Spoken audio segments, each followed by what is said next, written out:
আজকে 5 নাম্বার সেটের এমসিকিউগুলো দেখে নিই। চোষক মাছের সঙ্গে হাঙরের সহাবস্থান, এটা হলো কমেন্সলিজম। কমেন্সলিজমটার আগের সেটেই আমরা দেখেছিলাম। কমেন্সলিজমটা কি? যখন একটা প্রাণী উপকৃত হয় কিন্তু যে উপকার করছে সেই প্রাণীর উপকার কখন লাভ বা ক্ষতি কিছু হয় না, শুধু একজনই উপকৃত হয়, সঙ্গে দুটো প্রাণী একসাথে থাকে যখন, সেটা হলো কমেন্সলিজম। পৃথিবীর মোট জলের কত শতাংশ সমুদ্রে আছে? 97% সমুদ্রে আছে। নীল ও সবুজ বিপ্লব যার সঙ্গে যুক্ত সেটা হলো, নীল বিপ্লব হলো জল, সবুজ বিপ্লব হলো কৃষিজ ফসল। পোল্ডার ভূমি যে দেশের সঙ্গে যুক্ত সেটা হলো নেদারল্যান্ডস। এটা রিপিট কোশ্চেন আগের একটা সেটে ছিল। এজেন্ডা 21-এ 21 বলতে একবিংশ শতাব্দী, এটাও রিপিট কোশ্চেন, আগের যে সেটগুলো দিয়েছি সেগুলো দেখলে দেখতে পারবে। একটি বাস্তুতন্ত্রে শক্তি প্রবাহ হলো সর্বদা একমুখী। পুকুরের জলজ উদ্ভিদের অতিবৃদ্ধিকে পপুলেশন সম্পর্কিত ভাষায় বলা হয় অতিপ্রজতা। 4 ফেব্রুয়ারি হলো বিশ্ব ক্যান্সার দিবস। বসুন্ধরা সম্মেলন ব্রাজিলের রিও ডি জেনিরোতে হয়েছিল। মানুষের চতুর্থ মৌলিক চাহিদা হলো শিক্ষা। মানুষের 5টা মৌলিক চাহিদা আছে: খাদ্য, বস্ত্র, বাসস্থান, শিক্ষা আর স্বাস্থ্য, মানে স্বাস্থ্য বলতে স্বাস্থ্য পরিষেবা। খাদ্য, বস্ত্র, বাসস্থান, এই 3টে আছে, আর 4th হলো এখানে শিক্ষা। তারপরে 11 দাগেরটা দেখি, বিবৃতি দিয়েছে দুটো। ভারতীয় সংস্কৃতিতে হাঁস, পেঁচা, ময়ূর দেবতাদের বাহন রূপে পূজিত হয়। ধর্মীয় আচার অনুষ্ঠান পালনের সঙ্গে সঙ্গে বন এবং বন্যপ্রাণী সংরক্ষণ করাই হলো এর মূল উদ্দেশ্য। দুটোই সত্যি। বামস্তম্ভ ডানস্তম্ভ মেলাতে দিয়েছে। স্টকহোম সম্মেলন ছিল মানব পরিবেশ সম্পর্কিত। মন্ট্রিল চুক্তি ছিল ওজোন স্তরের ক্ষয় হ্রাস সম্পর্কিত। বেসিল কনভেনশন ছিল বিপজ্জনক বর্জ্য সম্পর্কিত। কার্টেজেনা প্রোটোকল ছিল বায়োসেফটি। তাহলে 1-এর সি, 2-এর বি, 1-এর সি, 2-এর বি, 3-এর ডি, 4-এর এ, তাহলে বি এরটা হবে। এখানে একটু বলে দিই, স্টকহোম সম্মেলন, মন্ট্রিল চুক্তি, এ দুটো আগেই বিভিন্ন সেটে আমি আলোচনা করেছি। বেসিল কনভেনশনটা বলে দিই আর কার্টেজেনাটা বলে দিই। বেসিল কনভেনশনটা ছিল যে কোনো দেশের যেখানে কারখানা উন্নত সেখানে বিপজ্জনক বর্জ্য যেগুলো হচ্ছে বা চিকিৎসা সংক্রান্ত বর্জ্য যেগুলো হচ্ছে সেগুলো গরিব দেশগুলোতে ডাম্প করা যাবে না। মানে উন্নত দেশের বর্জ্য পদার্থ অনুন্নত দেশে ডাম্প করা যাবে না, সেটা ছিল বেসিল কনভেনশন। কার্টেজেনা প্রোটোকল হলো যে লিভিং মডিফাইড অর্গানিজম যেগুলো হয় তাদের নিরাপদ পরিবহন এবং রাখা, বায়োসেফটি তাদের, সেটা হলো কার্টেজেনা প্রোটোকল। লিভিং মডিফাইড অর্গানিজম বলতে ধরো উচ্চ ফলনশীল কোনো বীজ বা কোনো ব্রিড, মানে কোনো প্রাণীর একটা নতুন ব্রিড যেটা অনেক বেশি তাদের রোগ প্রতিরোধক ক্ষমতা আছে, এইগুলোকে বলা হয় লিভিং মডিফাইড অর্গানিজম। তাদের সেফটির কথা কার্টেজেনা প্রোটোকলে বলা হয়েছে। তারপরে বিবৃতি দেওয়া আছে দুটো। পৃথিবীতে প্রথম মানব পরিবেশ সম্মেলন হয় 1992, না এটা 1972-এ মানব পরিবেশ সম্মেলন হয়। এটা হলো স্টকহোম সম্মেলন, এখানেই যেটা আমরা দেখলাম। আইপিসিসি বিশ্বের জলবায়ু পরিবর্তন পর্যবেক্ষণ করে।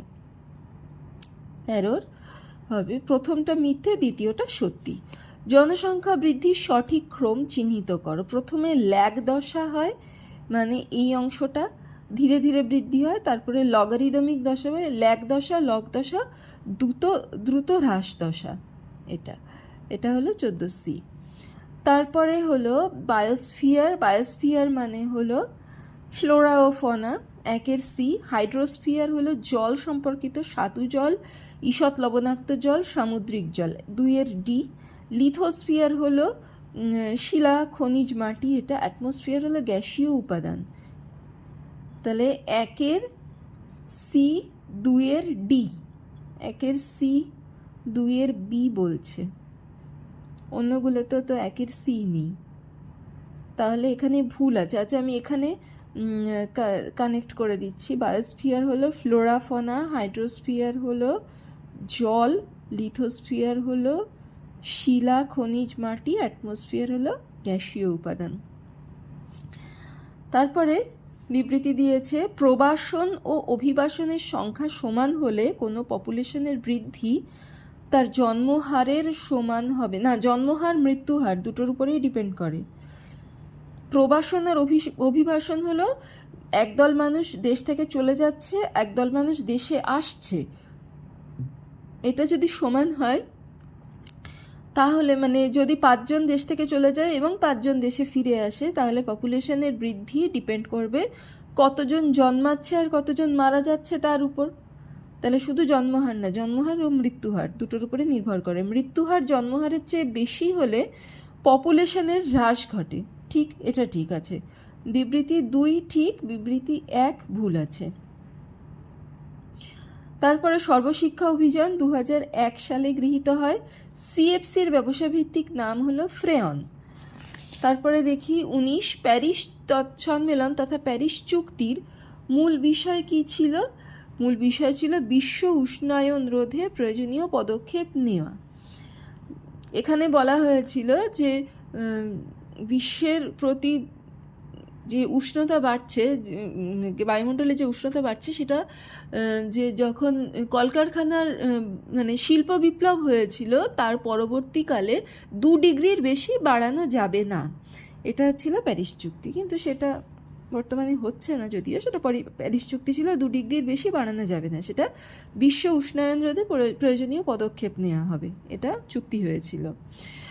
বায়ুমণ্ডল বিভিন্ন দূষণ দিয়েছে। বায়ু দূষণ হয় ফ্লাই অ্যাশে, জল দূষণ হয় ইউট্রিফিকেশনে, শব্দ দূষণ হয় লাউডস্পিকারে, রাসায়নিক বিপর্যয় হয়েছিল মিথাইল আইসোসায়ানাইড কারখানায় যে বিস্ফোরণ। তাহলে বায়ু দূষণ ফ্লাই অ্যাশ 1-এর বি, জলদূষণ ইউট্রিফিকেশন 2-এর ডি, 3-এ শব্দ দূষণ লাউডস্পিকার 3-এর সি, তাহলে এটা হবে। আর 4-এর এ। 1971 খ্রিস্টাব্দে ইউনেস্কোর তত্ত্বাবধানে সহযোগিতায় রামসার সম্মেলন অনুষ্ঠিত হয়। ঠিক আছে, বায়ুমণ্ডলের ওজোন স্তরের সুরক্ষা দেওয়া না। রামসার সম্মেলন হলো জলাভূমির সংরক্ষণের উপরে দৃষ্টি ছিল ওদের। তাহলে বিবৃতি এ ঠিক আছে, বিবৃতি আর ভুল আছে। তারপরে শিক্ষার অধিকার অভিযান, শিশু শ্রম মুক্ত ভারত অভিযান, নিখোঁজ শিশুর অভিযান, শিশু শ্রমিকদের শিক্ষায় ফেরানো, এটা হলো বচপন বাঁচাও আন্দোলন। পেশাগত কারণে কিছু রোগের সৃষ্টি হয়। মানসিক চাপগ্রস্ত অবস্থায় থাকলে বা মদ্যপান করলে রক্তচাপ বৃদ্ধি বা হৃদরোগের সমস্যা, ধূমপায়ীদের ক্ষেত্রে ফুসফুসে ক্যান্সারের সমস্যা বৃদ্ধি পায়। ব্ল্যাক লাং রোগ হয় খনিতে কাজ করলে। খনিজ পদার্থগুলো নিঃশ্বাসের সাথে গুঁড়ো অবস্থায় ঢুকে লাংস ব্ল্যাক, মানে ওখানে প্রেসিপিটেশন পড়ে ব্ল্যাক লাংসে, ওই জন্য দেখতে মনে হয় পুরো কালো হয়ে গেছে যখন কিছু এক্সরে বা মানে যখন স্ক্যান করা হয়, সেটাই হলো ব্ল্যাক লাং ডিজিজ। 1973 খ্রিস্টাব্দে সাইলেন্ট ভ্যালি আন্দোলন শুরু হয়েছিল। এটি শুরুর উদ্দেশ্য ছিল সাইলেন্ট ভ্যালি রিজার্ভের জীববৈচিত্র্যকে বাঁচানো। দুটোই ঠিক আছে। সাইলেন্ট ভ্যালি হলো কেরালায়, ওখানে বায়োস্ফিয়ার রিজার্ভটাকে ওখানে ড্যাম তৈরি হচ্ছিল একটা নদীর পরে, তার ফলে বায়োস্ফিয়ার রিজার্ভের উপরে অনেক ক্ষতি হয়ে যেত। ওখানে এক ধরনের মাঙ্কিজ আছে, লায়ন টেল ম্যাকক, ওদের বাঁচানোর জন্য স্পেশালি ওখানে আন্দোলনটা গড়ে উঠেছিল। কিয়োটো প্রোটোকলের মূল বিষয়ের সঙ্গে নিচের কোনটি সম্পর্কিত?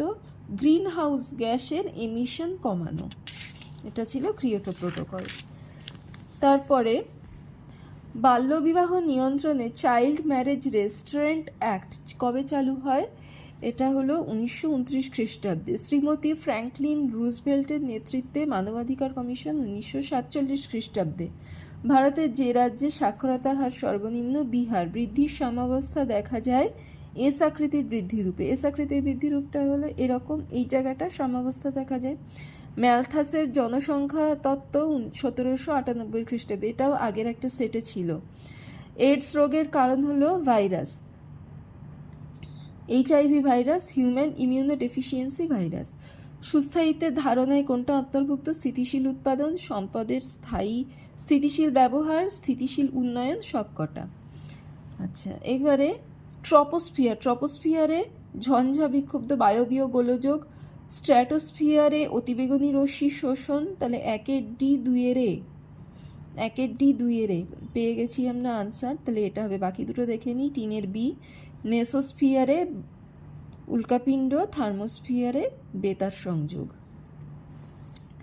তারপরে সিলিকন অ্যালুমিনিয়াম ধাতু দেখা যায় ভূত্বকের সিয়াল স্তরে, জলচক্রের পরপর পর্যায়ে বাষ্পীভবন, ঘনীভবন, বৃষ্টিপাত, প্রবাহ।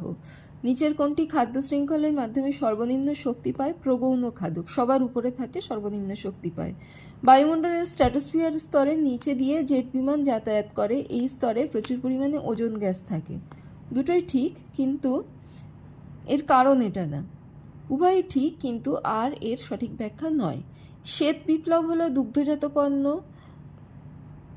তাহলে 1-এর বি, 1-এর বি এই দুটোতে আছে। তারপরে রেগোলিথ, রেগোলিথ হলো আবহবিকার, জীবাশ্ম জ্বালানি হলো এখানে কয়লা, 3-এর ডি, আর উৎপাদক হলো সবুজ উদ্ভিদ, 4-এর সি, তাহলে 38-এর এটা হবে। বায়ুমণ্ডলের কোন স্তরে সর্বনিম্ন তাপমাত্রা পরিলক্ষিত? এটা হলো মেসোপজে, মেসোপজে -100 ডিগ্রিতেও চলে যায় তাপমাত্রা। ভূত্বকে যে মৌলের উপস্থিতি সর্বাধিক তা হলো অক্সিজেন, সর্বাধিক আছে। আচ্ছা, 40টা কোশ্চেন দেখে নিলাম। এ বাদে আরও কারো যদি কোনো বিষয় নিয়ে জিজ্ঞাসা থাকে সে তোমরা কমেন্টে জানাও, আমি বলে দেবো।